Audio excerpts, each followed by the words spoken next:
There we are.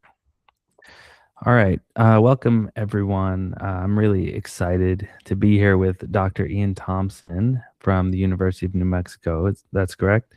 Yep. Yeah.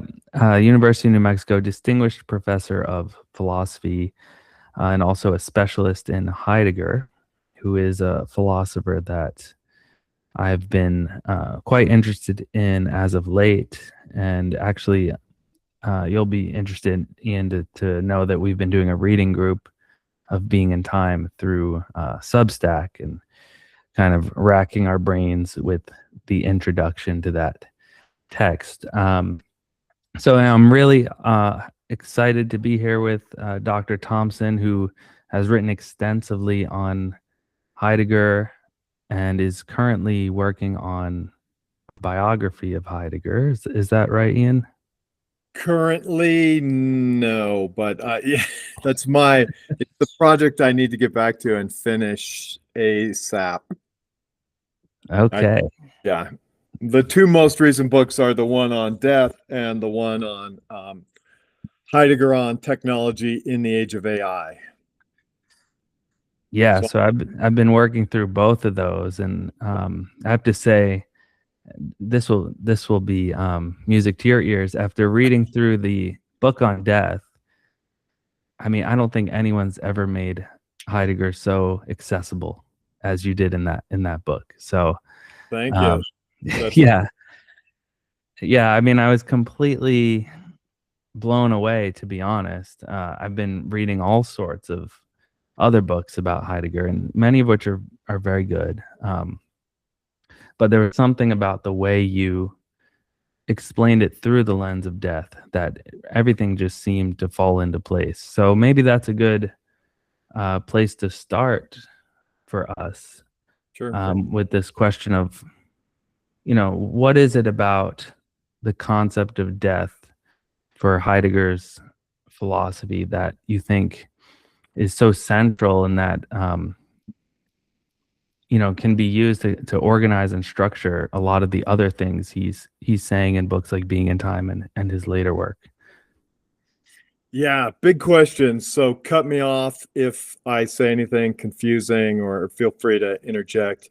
Um, the question of why Heidegger takes up death in division two of Being in Time is a really interesting one. As you know, or as you'll learn when you get there, it's the pivotal concept that allows him to transition from division one to division two, which are the only two divisions of Being in Time that he ever finished. And division one is the existential analytic. That's where he's analyzing the three main existential structures of Dasein in its usual and ordinary form of existence, which he calls readiness to hand or Zuhandenheit. And the basic argument there is that modern Cartesian dualism starts too late. It adopts a paradigm view of us in which we're fundamentally severed from the world of objects, in which everything is either an internal sphere of subjective consciousness or else a external world of objects, and objects, Gegenstand in German, stands over against.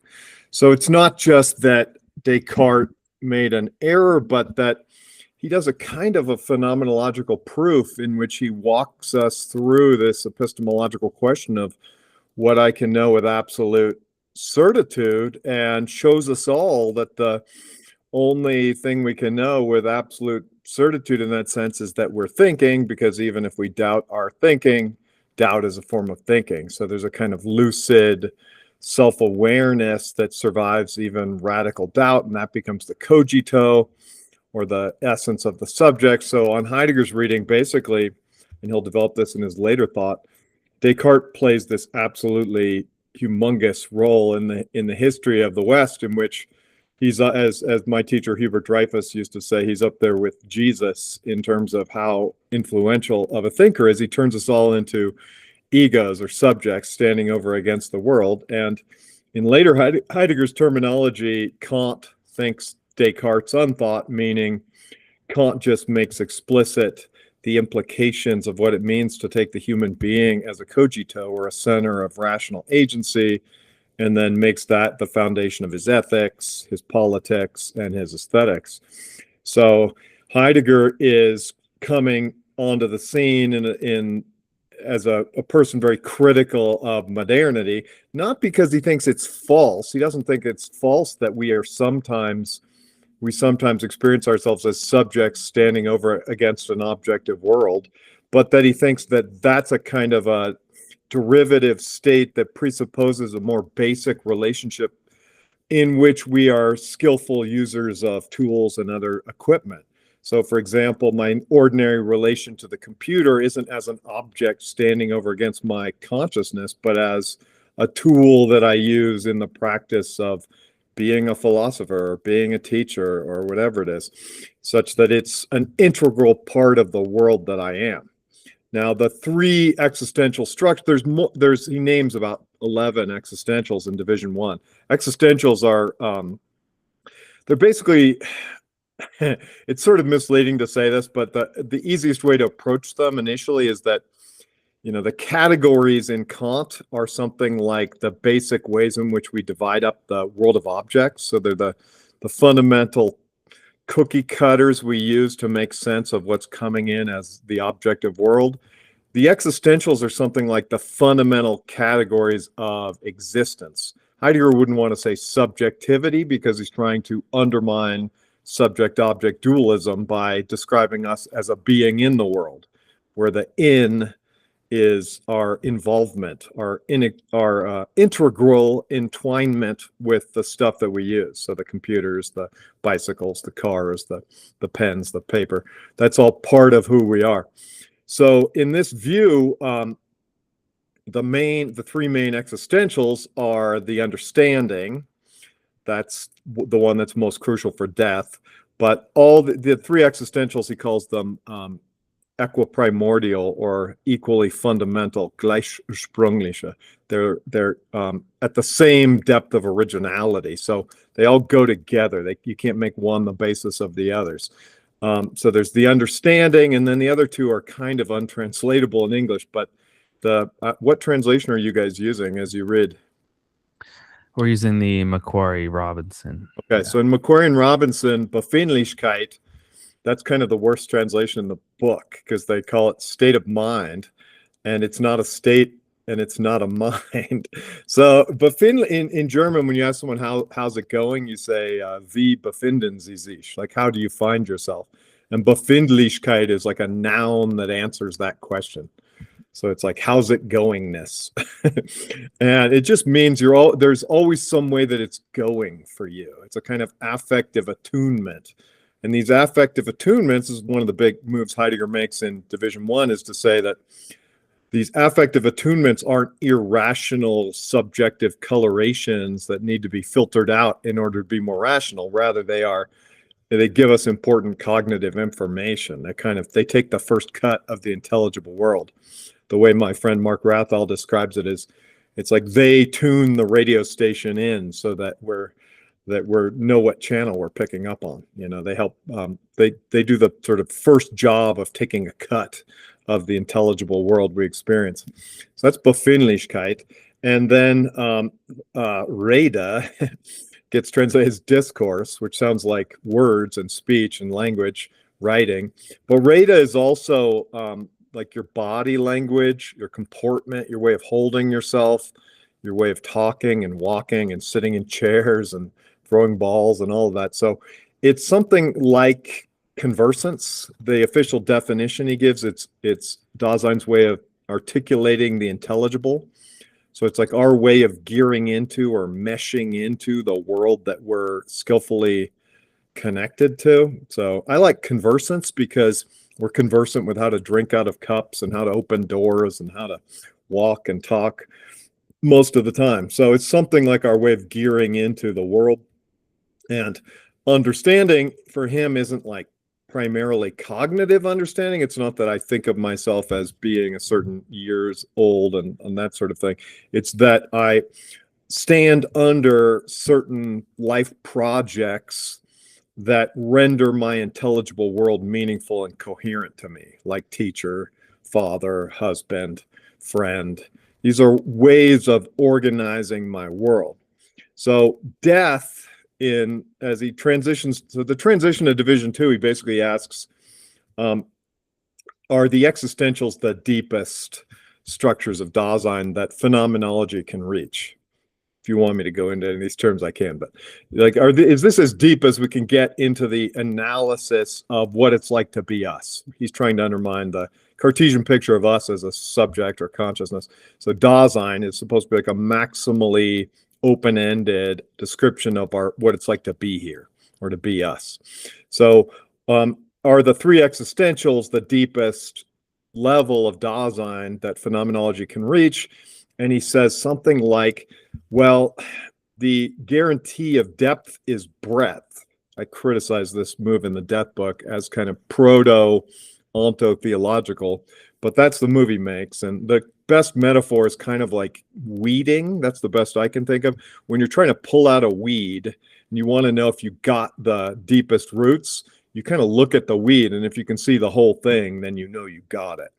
So it's like, if you can see it in its breadth, then you got its depth, is the thought. Now, so he wants to know, did we get all of Dasein? So the way he set up the hermeneutic structure in Division 1, this gets into technical jargon of Heidegger, but it's like, do we have he calls it the hermeneutic forehaving. So the question is, have we gotten all of Dasein into our hermeneutic forehaving? That just means, like, have we fixed our sights fully on Dasein? Have we got the whole thing squarely in our sights? And how can we get all of our Dasein into our experiential sights, given that we are a being defined by understanding? That is, I understand myself as a teacher, and that means, you know, I got to go teach class tomorrow and again on Thursday, and that means I've got a future that I don't know what it's going to be like. So I've got an intelligible world that kind of stretches out into indefiniteness. So to get all of Dasein into my hermeneutic forehaving, how can I do that?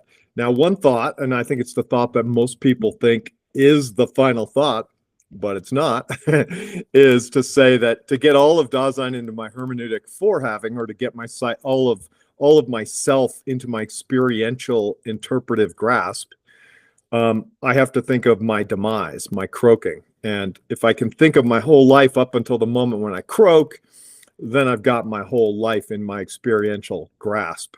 The problem with that move that he goes through at length is that, as he says, I can't erleben my ableben. That is, I can't experience my demise.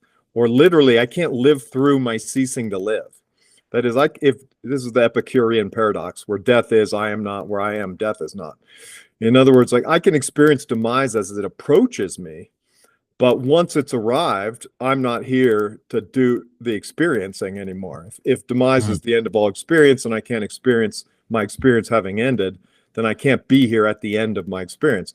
Does that mean that it's impossible to have a complete, or what he calls transparent, durchsichtig, complete or fully lucid, see-through conception of the self? No. He says there's a way in which Dasein can get all of itself into its hermeneutic forehaving. And for that to happen, basically the trick is that my future has to recede back into my existence now, like a turtle retracting its head from its shell. And that happens when my life projects break down in a particular way. So it turns out that when, you know, I experience say I experience my project of teaching as something I'm no longer able to project myself into and make sense of myself in terms of. So I used to organize my intelligible world by being a teacher. Now something happens, I start getting dementia or something, and I can't teach anymore. I can no longer project into the world of being a teacher. But it doesn't just simply end. What I experience in that situation is, like, if anyone's ever experienced, like, you know, a cat dying, or it's like you don't just stop being a pet owner. For a time, you find yourself projecting into an absent project. And that experience of projecting into an absent project, I call that projectless projecting. when it's the absence of all projects. And that's what Heidegger thinks of as death. So death for him is a kind of, he defines it when he first presents it as something that can only happen to living things, of which Dasein is. And specifically, it's the end of our Dasein as a being in the world. So when our projects break down, we can no longer be a being in the world. Now, that's a strange claim because, I just said there's a further missing piece here that's a weird one, and that's the idea that my projects have to all break down. But that follows from this Kierkegaardian presupposition in Heidegger, where Kierkegaard says purity of the heart is to will one thing. For example, he thinks he has to choose between being a philosopher and being a husband, marry Regina or become a great philosopher. So Heidegger's way of taking that over is to talk about my ultimate for the sake of which. That's like the project that organizes all my other projects. So I think this is an increasingly outmoded thought, because in our technological age, it's a bad investment strategy to put all your eggs in one basket, literally, because if that basket breaks, all your eggs break. Well, death is the experience of all your eggs breaking. It's like the project that all the other projects you were living for ends. And so all the other ones that were playing the supporting role of helping you do that, they come cascading down in the wake of that, like a house of cards.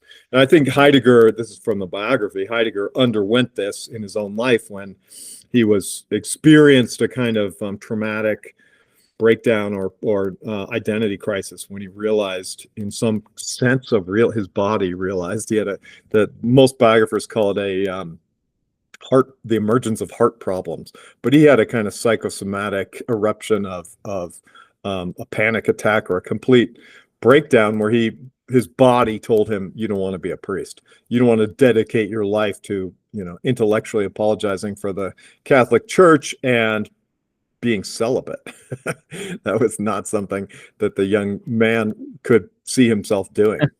But it was hard for him to admit that, because his whole life, everyone had been saying, you're going to be a great priest, you're the great hope, all this. So it was a traumatic experience, and he goes through it multiple times in his life. And he, as he says in Being in Time, and I go through the note, all the phenomenology is always coming out of your own experience. It's phenomenology for Heidegger is not a spectator sport. You got to check the analysis on yourself. So I don't think we personally have to have a complete breakdown of the self in order to understand what Heidegger's talking about. We can kind of generalize from a partial breakdown, which I think all of us have experienced in one way or another, to get the point. But the analysis of death is a complete breakdown, because that's the only way you could have all of Dasein in your hermeneutic forehaving. There can't be any projects that stretch out into a future in which there's some kind of indeterminate you out there. So that happens, he thinks, when your ultimate for the sake of which breaks down. Now, sometimes people say, this sounds like anxiety, not death. And I think a crucial thing to realize is that because the three existentials are equiprimordial, death is a three-sided phenomena. So death is the breakdown of the understanding. Angst is the affective Befindlichkeit dimension, and it also has a dimension as Reda. So death shows up when we're in inauthenticity as conscience, as the call of conscience, and in authenticity, it shows up as, what's he call it? Reticence, like reticent silence. So there's sort of three sides to this phenomenon. In fact, Being in Time says death is essentially anxiety at one point. So they're directly connected. I think a lot of people miss that. And it's, there's a lot of resistance to the thought that death doesn't mean death, that what Heidegger calls death isn't what we normally mean by death. But right. Maybe we should pause on that, because I think that is one of the big hurdles for people, right? Given the ordinary ways we think about death as a kind of biological, terminal end of life and so on. Could you say a bit more about, and I'm not sure if I read this right, but Heidegger thinks you could survive your own death. Is that correct? Yeah. In fact, you need to survive your own death to be able to do a phenomenology of it. I think his view is that so there's three categories. Rathall gives 4 categories, including, he just wrote a recent critique of me, so I'm thinking of it in my, but he talks about ending, and ending is not, death is a phenomenon of living things only. So it's true that like a rock could come to an end, but that has nothing to do with death. Death is shows up only for living things. So there's perishing, verenden, which is how it's like the cessation of functions of a biological organism. So a pear tree can perish. That's my mnemonic. A pear tree can perish, like it can come to an end of its life cycle. And as far as we can tell, there's nothing that it's like to be a pear tree perishing. It doesn't have demise or death. Demise is the way in which Dasein experiences the perishing of its physiological systems. So, you know, if I have a heart attack, and I don't experience just like the clogging of my arteries with cholesterol. If I know what's happening, I experience like a mortal terror, panic that this is the end. That's demise. So demise is, but of course, you know, there's the paradox that I can experience demise in its approach, but I can't experience being demised. Phenomenology is agnostic, not atheistic. Sartre gets that wrong, but it's rigorously agnostic. You can't say anything about what happens after we're not here anymore because we have no phenomenological access to that. You know, but it's we have to be, for Heidegger, agnostic about what happens after death. As far as we can tell, what happens after demise? As far as we can tell from this side of the veil, which is the only side phenomenology has access to, there's no, nothing happens. So demise is the experience of our physiological perishing. So when our biological systems perish, our world's demise. That's what normally we mean by death. But Heidegger, for the reasons we were talking about, you can't get all of Dasein into your forehaving with demise. So death is his vision of a way in which Dasein can be at the end of its being in the world. And that's the end of its projecting into projects in a ready-to-hand way, in which those projects are still here in a present-hand way. So that's there's a kind of echo of Descartes in that, because it's a kind of existential reduction where the self, when its world breaks down, Heidegger says the self experiences itself as stronger than death. That is, it survives its death. There's like a part of me that doesn't go down with the shipwreck of all the projects that I thought of as me. You know, in Kierkegaard's terms, that's the clothing of the world, and I can be stripped of the clothing of the world and still be here. So that's the solus ipse in Heidegger, the self alone, and that's what explains the je Meinigkeit, the in each case mineness of my experience of Dasein. You know, that this world that I experience as me, as my world. You know, Could you say a bit more about this, like bare self? Because it does seem to go against a lot of what he says, right? It seems to sound to most people who haven't read Heidegger, that would sound like the ego or something, right? Which it seems like he's mostly opposed to. So what is this bare self, and I guess how could you make sense of that in a Heideggerian picture of things? It's a good question. And what he says when he introduces it is he immediately distinguishes it from Descartes, which tells you he himself recognizes that it's close to Descartes. He says, rather than throwing Dasein into a worldless indeterminacy, I quote the full passage in the book, what death does is bring Dasein face to face with its world as world. So the view is, in Descartes, the whole world kind of dissolves into epistemic uncertainty. I don't even know if I'm awake or asleep. I don't know if you're real or a robot. You know, everything's just faded into doubt. For Heidegger, it's that when I can no longer project into the projects, like being a teacher that ordinarily organize the intelligible world that I am and make it coherent to me, I can experience that that's what I'm ordinarily doing. So that's the world as world. That in the same way, like when I'm riding my bike to school and the chain breaks like 3 miles away and my class starts in 10 minutes, and I'm all of a sudden I'm knocked out of the world that I was sort of smoothly projecting into by riding my bike to school. and the world of a teacher.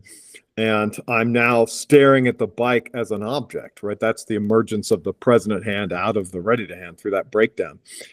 It shows up to me as an object with properties, as like this bicycle that was supposed to get me to class for the sake of teaching this section on being in time that we talked about last week, and for the sake of being a good teacher ultimately.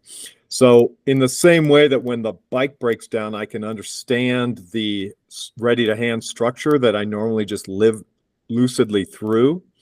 When my whole world breaks down in death, I can understand that to be a Dasein is to be a being who takes a stand on the meaning of its own life, on the meaning of being. That for me, this is Heidegger's answer to the question of the meaning of life is you embody each of us embodies the answer to that question. We do so against the background of our culture's understanding of what it means to be anything at all. But my way of being is to be a teacher, and I'm embodying that by projecting into projects. All of this I can understand for the first time explicitly when it breaks down. So that's what it means to be brought before the world as world. So for phenomenology, which is often trying to describe these implicit structures in a explicit way to render the ready to hand present at hand, because philosophy is done in the mode of present at hand description for the most part, it's a crucial experience to be able to see these structures in that way. Yeah, that's helpful. I guess maybe one follow-up would be, what is it we're experiencing in that scenario? Are we experiencing like the essence of Dasein or something? Because normally we need the world to help kind of make sense of, well, normally we're like doing things and caught up in life and so on. And we use the world, I guess, to know what we are. But in this case, there's like nothing to do, nothing you can do, I guess. So you're having a sort of experience of pure existence or something? Exactly. You experience yourself, existence literally means existere, outstanding. So you experience yourself as standing out into a world you can't stand into, as a projecting that can't project into any projects. And that is the core of the self. The solus ipse is his word for it. That just solus is solitary, ipse, self. It's like a solitary self standing over against its world. So it is the emergence of like something, halfway into Descartes territory. There is a kind of Cartesian residue in being and time in that sense. It's an existential version, but it's, Heidegger's we're so used to think of him as this radically anti-Cartesian thinker that it's very easy to miss the way in which death, as this complete breakdown of the practical world, leaves us with a something like a self standing over against the world in a conscious, present at hand way. So it's a weird thing to say too, that when my world breaks down in a ready to hand way and I'm standing over against it in a conscious way, I'm not in the world. But that's his view, because he identifies the world in Division 1 explicitly with the ready to hand. So the being of the cup is fully disclosed to me in drinking out of it. And if my world breaks down such that the reason I was drinking out of the cup was to be a teacher, and now I can't be a teacher, then that cup just stands over me without, it has no significance, no Bedeutsamkeit. It's not, the significance of the cup is disclosed by its role in these equipmental relations that are ultimately organized by the project that I'm projecting into. So in death, I experience myself as this projectless projecting. That's existing. So I experience existing in its purest form. He also calls it the impossibility of possibility, or literally unpossibility of possibility. It's where I experience what it means, what impossibility means for me, what being unable means. He also describes it as my own most ability to be. That's very paradoxical. It's like ability to be for him. So existential possibilities are the most positive ways in which we can be described. He says in Being and Time, reversing Aristotle, higher than actuality stands possibility. So he's not talking about logical possibilities. He's talking about these embodied possibilities. These, I call them life projects, these ways we make sense of ourselves. Gender, husband, all these various ways of organizing the intelligible worlds we are. So there's sort of two kinds of possibility. Möglich sein which is like husband, friend, and then sein können, which is the projecting into those projects by actually answering your friend's email, caring about their health and how they're doing, and those are the actual side. In death, we are stripped down to the actual without the organizing framework. So we're this existing without any projects to make that existing coherent, significant to us. And why that really ends up mattering in being in time, I kind of read the transition as a bit of a red herring, where Heidegger, writing this book at high speed, kind of threw that in. But I think the real reason that matters is that it's only in death that we phenomenologically encounter temporality. So it turns out that in this experience of death, I experienced the coming toward me of what Heidegger calls futurity, which is the first dimension of originary temporality, which ends up being the deeper layer of Dasein's experience beneath the existential. So the understanding is underlain by futurity, Befindlichkeit is underlain by having beenness, and Reda is underlaid by waiting toward, or in presenting, Gegenwärtige. So it's a vision of how temporality emerges in death. If I can very briefly describe it. So when I can't project into being a teacher and my whole world collapses, I still experience the fact that normally my sense of what it means to be me comes back to me from the projects I project into. And that coming toward me of myself from my world, that's the Zukunft, the coming toward me that Heidegger thinks is originary temporality. Now, the very fact that I can experience something coming toward me suggests that there's a me that it's coming toward. But in death, it's all broken down. How can a me still be there? That's the originary having been. So there's actually a part of me that's always already there to receive the me that's coming from the future that I'm receiving from the projects I project into. And then the present, it's a very clever pun in German. The present is disclosed by the waiting toward, by the way in which my futural coming meets my already having been. And it's not like a fixed thing. So like, a student who is struggling with a difficult philosophy paper, if they continue to work on it and find a way to make sense of some difficult passage, they're going to draw on experiences of themselves from their past where they overcame challenges and were inquisitive. And if they quit and give up, they're going to be drawing on experiences from their past where they gave up. So there's a sense in which the future rewrites the past, and then the present is experienced as the collision of that ongoing experience. There's the past is a really big question too, that it's about birth, really, and we can get into that if you want. It's not well understood. I didn't really write about it in the death book, but it's birth for Heidegger, just like death isn't about biological death, birth isn't about biological birth. It's like, where does the world that I am come from? And the answer to that question might well precede my biological birth. I didn't make up being a teacher, being a philosopher. These were projects that existed long before I was biologically born. So the birth of the self that I am, to answer that question, we have to turn to history, which is, that's what motivates the transition to what he calls historicality, or the being of the historical, laid in being and time. So is time or temporality for Heidegger sort of a structure that's always there? Like the projects collapse and so on, but there's always this deep structure, regardless of what we're experiencing or something. Is that right? The solus ipse has the temporal structures, all three. Heidegger explicitly calls the temporal structures equiprimordial. So they're always interconnected in the same way that the three existentials are always interconnected. You can't have futurity without having beenness and waiting toward, or making present, or however you translate that crazy word. Yeah. So, this is interesting hearing you unpack that, because there's another kind of Cartesianism coming out, which is, I guess, phenomenology as something you do for yourself.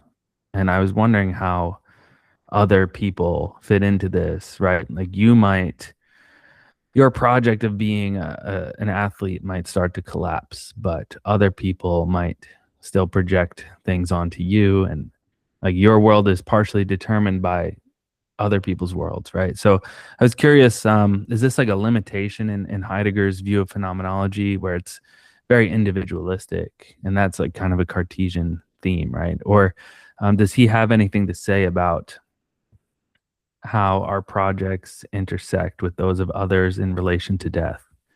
Yeah, great question. So it's a big topic in Heidegger studies, going back to Sartre, who was going to write the missing ethics, and Levinas, who was often seen as having supplied the missing ethics to the ontology. But, there's people like one of my teachers, Fred Olofsson, who writes books, or at least wrote a good but short book explaining the ethical implications of being in time. So Heidegger says Mitsein, that's our being with, our being together, is an existential of Dasein. So every Dasein, every one of us is a being defined by others. When critical phenomenologists talk about our inherent inner subjectivity or something, they're trying, Heidegger wouldn't like that language of inner subjectivity because it posits subjects and then links them. Whereas he's trying to say that at our very core, we're defined by others. I didn't make up these roles. I didn't make up this language. I didn't make up most of, by the time I discover myself as having been thrown into a world, I have a self to discover. So death is crucial to the achievement of individuality. I'm social first, and only in death do I have the chance of becoming authentic. Authenticity, he defines it as anticipatory resoluteness. Anticipation, Vorlaufen, that's charging out into, projecting into projectlessness. And then resoluteness, Entschlossenheit, is unclosing yourself, reopening yourself to the world, finding your way back to a project that's meaningful to you. So through death and rebirth, it's a kind of secularized phenomenology of conversion, dying and being reborn. You die to the project you took over just because it seemed like the right thing to do. The thought that it was the single correct answer for you turns out to be false, because there's no right answer about who to be or how to be that. So those existential answers that we embody founder on the reef of their own contingency initially, and then we have to ask ourselves, whether lucidly or explicitly, who we want to be and how, and then take responsibility for our own way of being that. So there is a kind of achievement of individuality that requires a break with and reconnection to not exactly other people, but Das Man. That is, I think of Das Man as like the field of ready-made answers about who and how to be. It's sort of like this ubiquitous background norm of prescriptions on how you should act, and it gives you this false sense that there's kind of, oh, you're a smart person doing well in society. Here's like the 5 roles for you. Pick one of these, and then once you've picked it, here's the way to do it. And that kind of thought that there's a right answer for me, given my family and language and talents, and all I have to do is find that. I think Being in Time is one of the reasons it's such a popular book, is that it's articulating a structure of growing up, what it's like to actually realize that there is no one correct answer about who and how to be, and instead that I have to take responsibility for who I choose to be. So there's specific, the main specific thing he says, to get back to your question about sociality, is he distinguishes between a kind of authentic and inauthentic Mitsein. And it's the distinction between leaping in and leaping ahead. And Irene McMullen, who's a Heidegger scholar at Essex, her great example of this is like, you're running late to get your kid to kindergarten or whatever, and first grade, let's say, I don't know, and the kid's having trouble tying their shoes. Do you like lean down and, here, I'll do it, and like tie their shoe to get them to school on time? Or do you go, that's leaping in, that's inauthentic? And it makes, as Heidegger says, it makes people dominated and dependent. Or do you leap ahead? That is, do you imagine, okay, remember the whatever, the fox goes around the tree and into the hole, or whatever mnemonic you've taught them, and deal with the fact that you're going to be late, and that's okay. There's not a correct answer to how to be, and you don't always have to be on time, and take responsibility for that in that moment. It's more important to help the kid develop independence than to get to school on time. Right. Yeah. Let's So, say you might not agree with that, but that would be well, I'm wondering like what Heidegger thinks we should do. I mean, responsibility is a normative word, but he's just like using everything descriptively. Like this is just how it works to own things versus not own things. Um, but you even said we should sort that. of we should take ownership for Yeah. certain projects, I guess, or it sounds like a kind of voluntarism sort of thing. Like we should will ourselves to care about them or something. Is that right? No, well, so it's an old criticism of Heidegger, and it really is more applicable to Sartre. It's the thought that when you go through a radical, Sartre's appropriating a lot of Heidegger.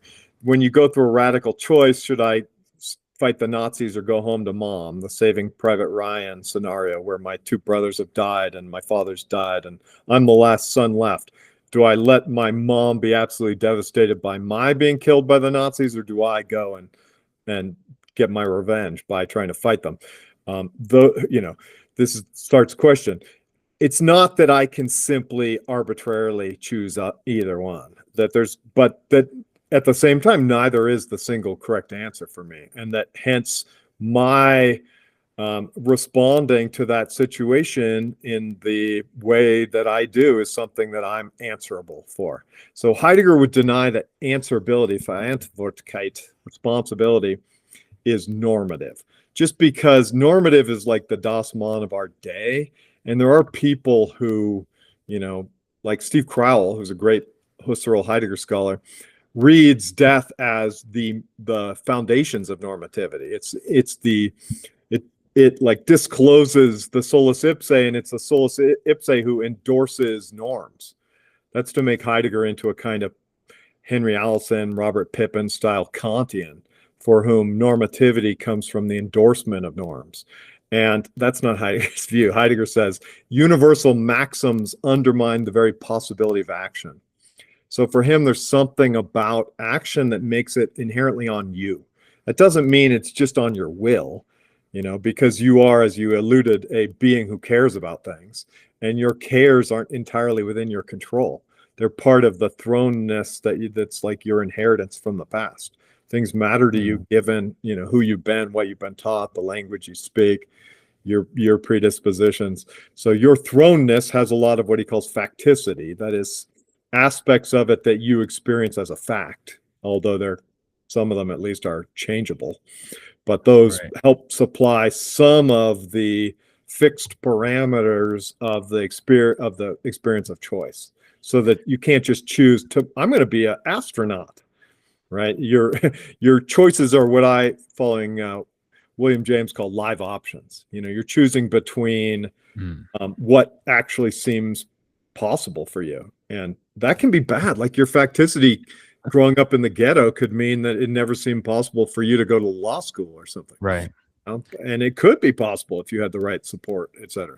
So it's not a factual thing exactly, but it is it doesn't translate easily to like motivational belief structures, because that's all subject to object language usually, and it's a language of universal norms. But there's probably some way of translating it where it's it shapes the decisions I make about who to be end up being the most important decisions in my life, the most momentous, the most meaningful, because they most dramatically shape me into the kind of person that I become. I wonder if it's helpful maybe to go back to the more practical examples. Like if you were an artist and you start to paint a work and you've kind of committed in quotes to painting it a certain way, and now you're kind of stuck with that. Instead of thinking of it as like this choice of identity and like Sartrean sense, like I'm gonna be a fighter, like that's a really kind of huge choice or something. But maybe, and this is just how I was thinking of it, right? You're kind of moving along with the artwork, but you're getting like more stuck into the consequences of those free Nice. choices, and kind of just you have to deal with them like I messed up the Yeah. canvas and I Yeah. have to now do the next thing. Is that helpful? That's great.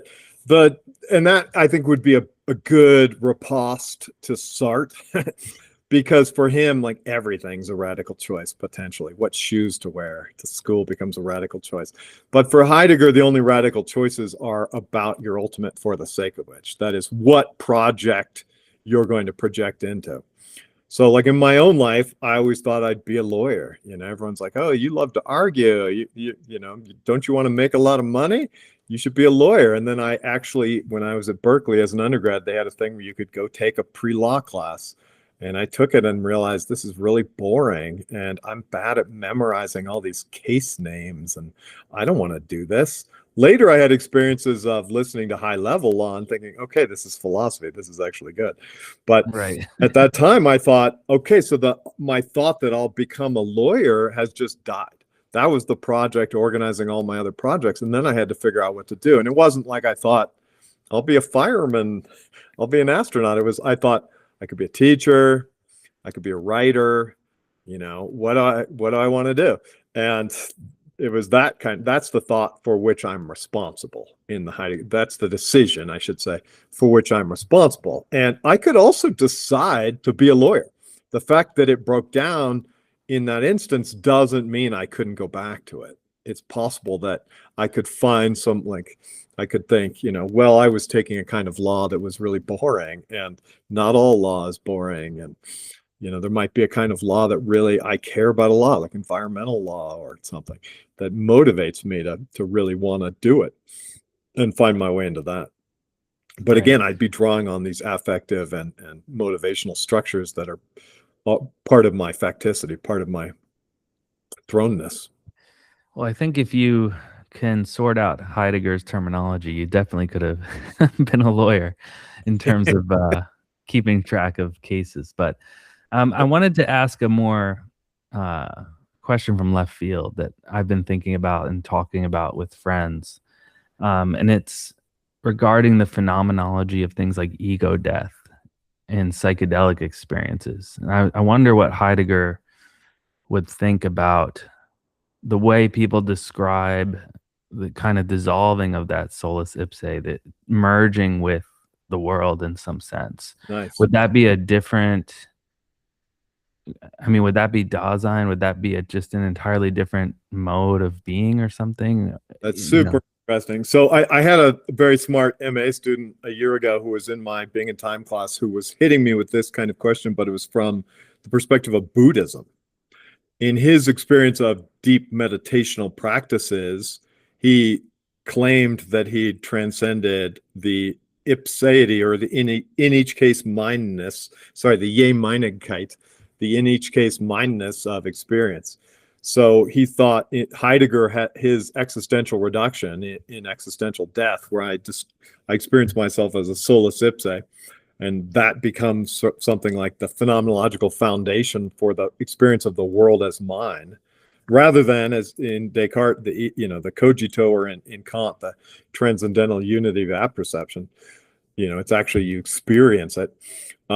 He thought that Heidegger hadn't gone far enough, that if he had taken one further step, he could have radically dissolved selfhood as well, the idea that the world's mine, and seen through the veil of Maya, or whatever, the illusion that there's a self at all.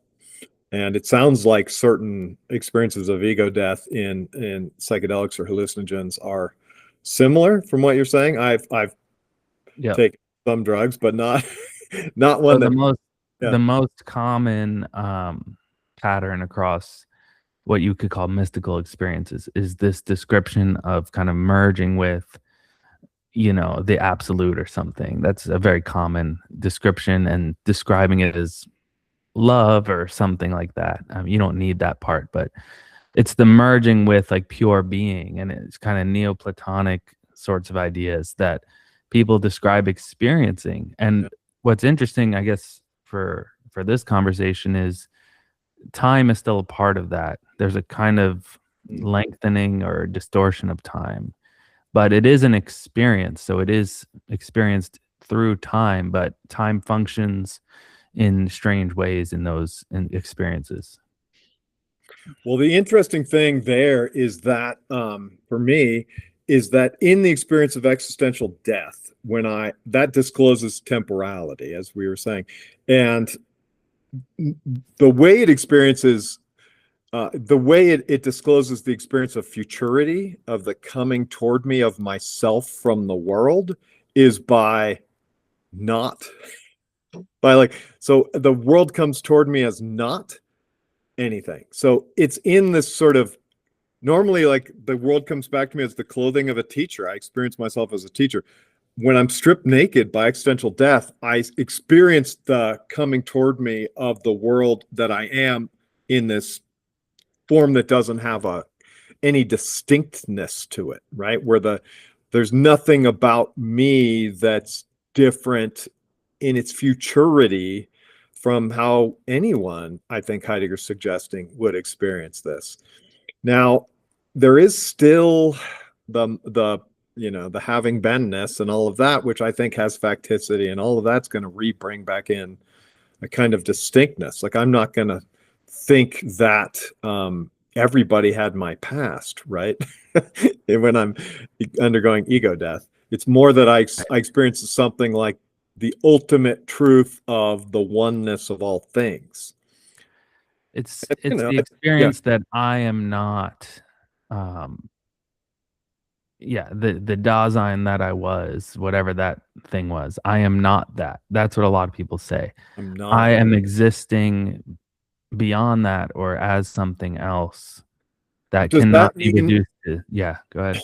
Yeah, no. So I'm just trying to see how different it is. So does that mean, not just I'm not a teacher, I'm not a husband, I'm not a father, but I'm not a distinct projecting into projects. I'm not a distinct existing. I'm just part of the love of the universe or something. Yeah, that's right. So it's, yeah, Yeah. I am not, yeah, that distinct, pure existing thing. I am part of some greater whole. And maybe the part whole language is building in too much.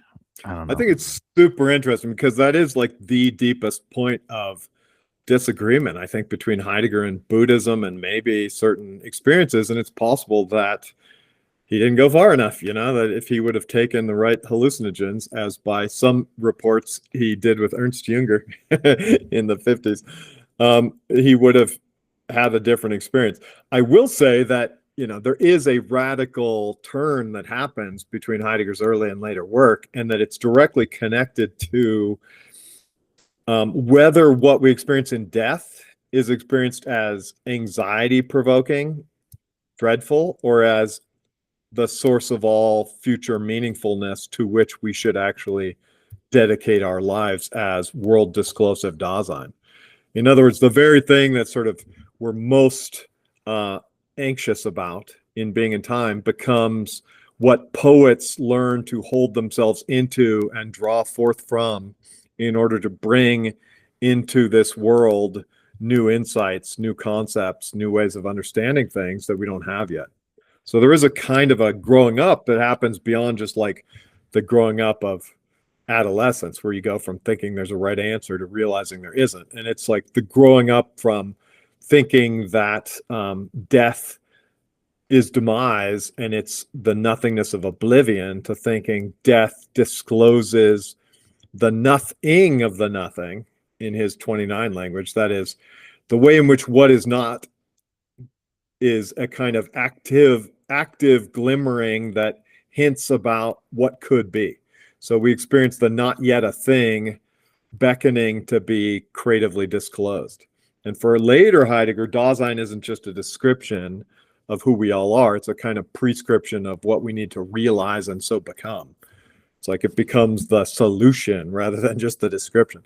To become Dasein is to become what we already are, but to become it in a way that makes our lives meaningful, as a direct antidote to the meaninglessness of our nihilistic age. Right. And what's interesting about this, and I'm thinking of like Nishitani Yeah. and how he connects this to Buddhism and so on, and thinking about technology. I guess what's interesting is this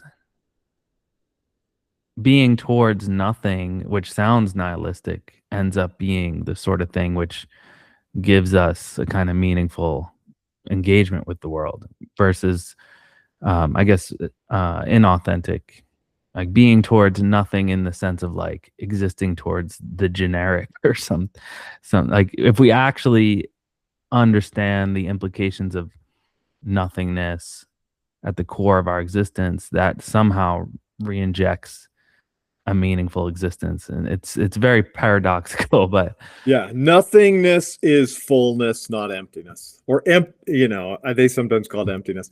Emptiness is really fullness. right, There's the empty is full of emptiness.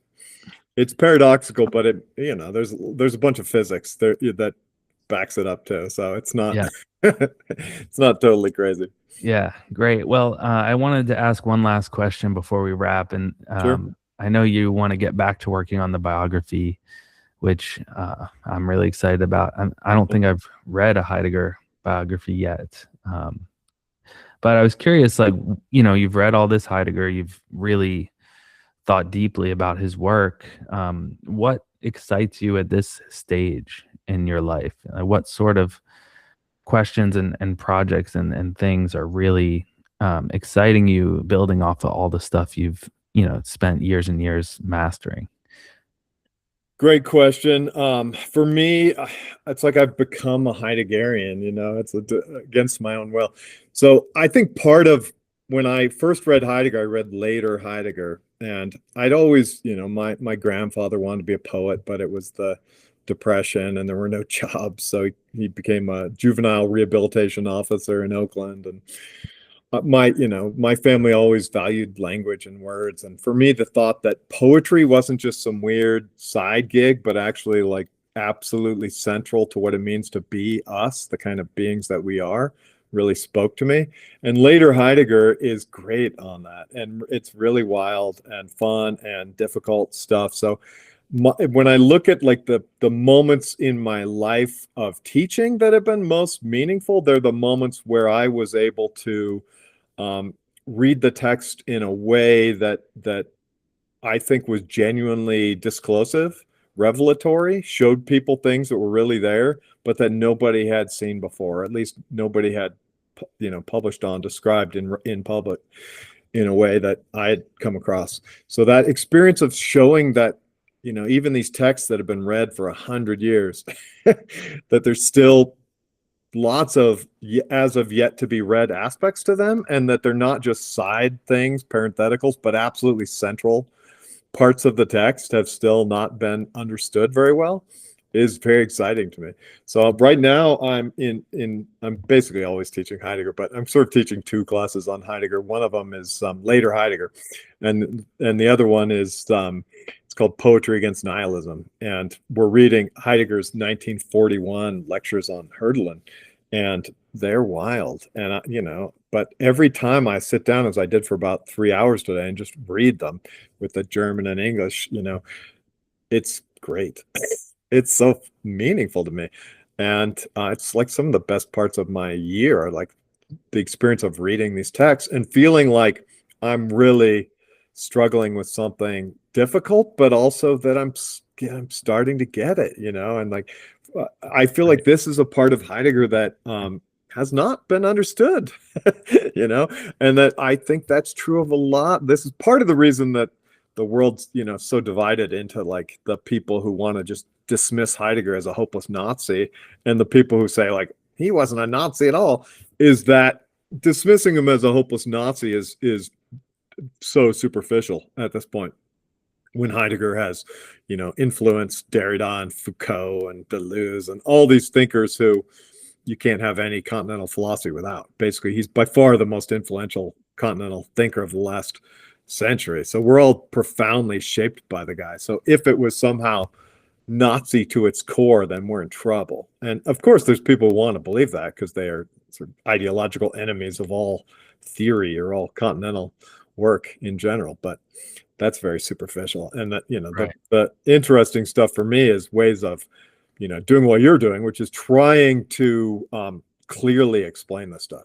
That's what Yeah. I from Dreyfus, who was my original teacher of Heidegger. And then, even when I worked with Derrida later, I felt like you can't just retreat into poetic abstraction. It's great to, write a beautiful sentence, but then have a sentence that clearly explains the beautiful sentence, in straightforward prose. You don't have to choose. Like, I don't want to read stuff that's just straightforward, boring prose.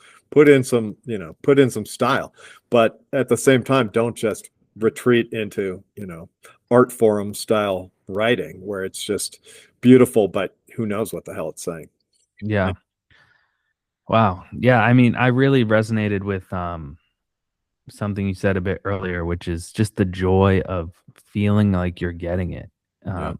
I was trained as an analytic philosopher, never really read Heidegger, and I'm absolutely obsessed with his writings lately because I just feel like I'm learning something genuinely deep and meaningful. And maybe it's not, but the experience, the phenomenology of reading it feels like this is someone who's at least trying to get to the bottom of things, and to kind of untie that knot as you go deeper into his works is like immensely pleasurable and addicting, to be honest. Nice. Be careful. You could end up spending the rest of your life doing it. It goes by so quick. Yeah, no, it's Well, really wild how. well, your books have helped me speed up the process. So you've Awesome. sacrificed all those years for the benefit of me and my Yeah, students on the we internet. So stand on the shoulders of our teachers. Well, thanks so much, and I'll look forward to hearing where it all takes. What sort of shape it all takes for you, and where you end up going with it. That'll be very exciting. And I yeah, hope your students, are enjoying the privilege of struggling with this and like the joys of actually reading. I feel like there's a resurgence of reading again, finally, after maybe it's as an antidote to the non-reading of the internet and just the shrinking of the attention span down to TikTok or whatever. There's a sense of like there's actually something to be gained with this wrestling with the deepest and most profound issues. yeah, that's right. And you can take this piece of information and share it with your Heidegger scholars. I've managed to get 15 people on the internet to sign up to read this work, and many more expressed interest. So, people do want to read genuinely challenging and interesting works. It's just hard to create the space that, brings them together. But Well, thank you for doing that. On behalf of the ghost of old Marty, I thank you, and I'm happy that you're finding my work helpful along the way. Yeah, great. Well, Iain, thanks so much. This is really interesting. We'll have to chat again sometime, maybe about art or one of the other technology or one of his other big topics. Sounds great, Paul. Yeah. Okay, have a great one. All right, take care. You too. Bye.